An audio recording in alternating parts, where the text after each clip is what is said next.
Selamat siang pemirsa, berjumpa bersama saya Anggun Yulianinda dalam program Sumsel News.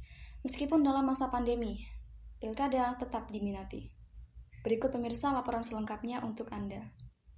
Desember 2020, pemerintah memutuskan untuk tetap melaksanakan pilkada serentak di seluruh Indonesia. Keputusan tersebut menuai pro dan kontra di kalangan masyarakat, dikarenakan kondisi negara di seluruh dunia tengah berada dalam kondisi pandemi COVID-19, tak terkecuali negara Republik Indonesia.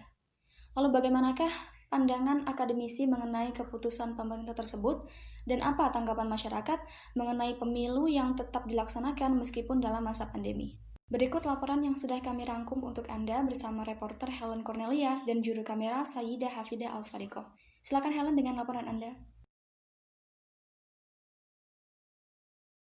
Seperti yang kita ketahui bahwa angka positif COVID-19 di Indonesia ini terus meningkat, terutama di kota Palembang. Namun di sisi lain, pemerintah tetap memutuskan untuk melaksanakan pilkada serentak pada Desember 2020. Lalu apa kata akademisi dan juga masyarakat mengenai kebijakan ini? Berikut liputannya untuk Anda. Ya pemirsa, di tengah pandemi semakin meningkat, pemerintah tetap melaksanakan pilkada yaitu pada tanggal 9 Desember 2020. Oleh karena itu di sini saya ditemani bersama dengan akademisi dari Universitas Sriwijaya. Saya akan meminta tanggapan dari Prof. Al terkait dengan kebijakan pilkada di tengah pandemi ini. Selamat sore Bapak. Ya, sore. Ya, menurut Bapak apa plus dan minus terkait dengan kebijakan pemerintah yaitu pilkada di tengah pandemi ini, Pak? Ya, memang semua ada risiko ya. Kalau pilkada ditunda, belum ada jaminan kapan kepastian COVID ini berakhir ya.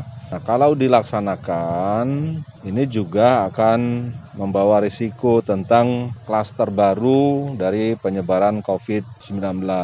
Nah, kita berupaya untuk bisa bijak ya. Kalau itu ditunda ada risiko apa? Risiko kekuasaan. Karena kekosongan kekuasaan itu berimplikasi ya terhadap ya persoalan roda pemerintahan ya. Karena pertanggungjawaban keuangan, kemudian persoalan kekosongan kekuasaan, dan itu akan menjadi lebih rumit. Dan kalau ini dilaksanakan, maka dikhawatirkan ada klaster baru. Nah, dilema ini harus kita cermati. Nah, kalau pemerintah memutuskan untuk tetap melaksanakan pilkada, arti ya pemerintah sudah memperhitungkan risiko. Apa risikonya? Bagaimana penularan itu dicegah dan pilkada bisa dilaksanakan. Kita mengacu kepada pemilu di Amerika, walaupun di tengah pandemik, pemilu presidennya ya tetap saja dilangsungkan. Artinya dengan berbagai cara ya. Nah, pilkada juga begitu. Artinya penyelenggaraan pilkada serentak ini bisa saja dilakukan tetapi harus mengacu kepada protokol kesehatan yang sangat-sangat ketat. Ya. Artinya ya kita harus belajar untuk bisa mengadopsi budaya disiplin, budaya kontrol yang kuat, pengawasan yang ketat.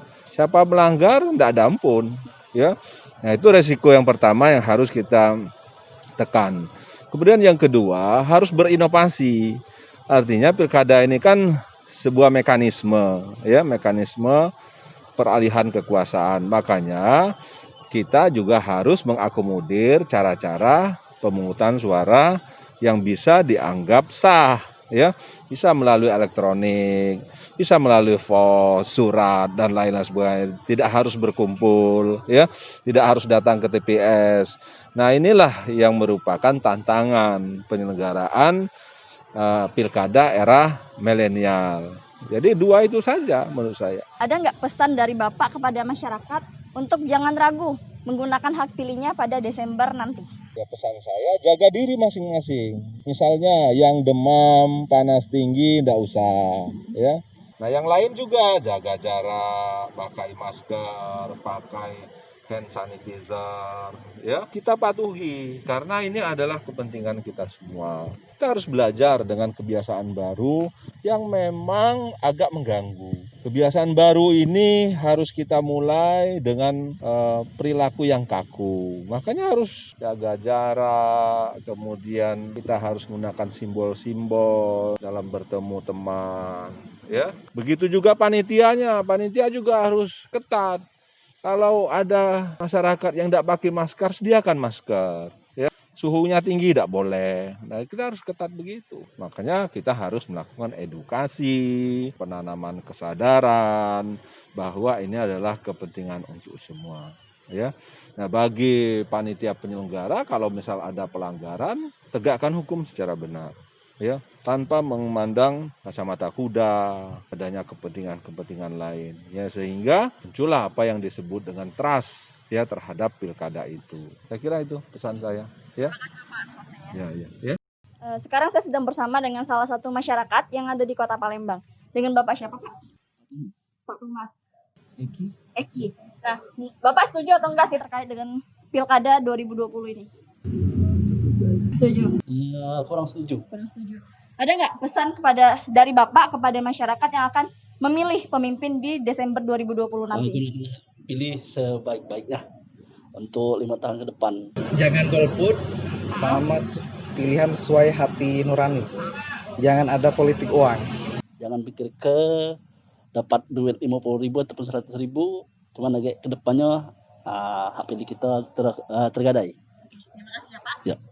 Itulah pemirsa pernyataan dari masyarakat dan juga akademisi terkait dengan pelaksanaan Pilkada serentak di Kota Palembang Desember 2020. Kami menghimbau untuk masyarakat yang akan memilih untuk tetap menjaga protokol kesehatan dan jangan tergiur untuk politik uang. Demikian yang dapat saya laporkan. Saya Helen Cornelia beserta kru yang bertugas pamit undur diri dan kembali ke studio. Anggun.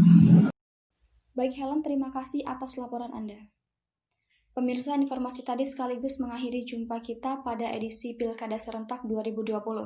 Kami menghimbau kepada seluruh masyarakat untuk tetap mematuhi protokol kesehatan dan menjaga jarak demi kebaikan bersama. Saya Anggun Yulianinda beserta kru yang bertugas pamit undur diri dan sampai jumpa.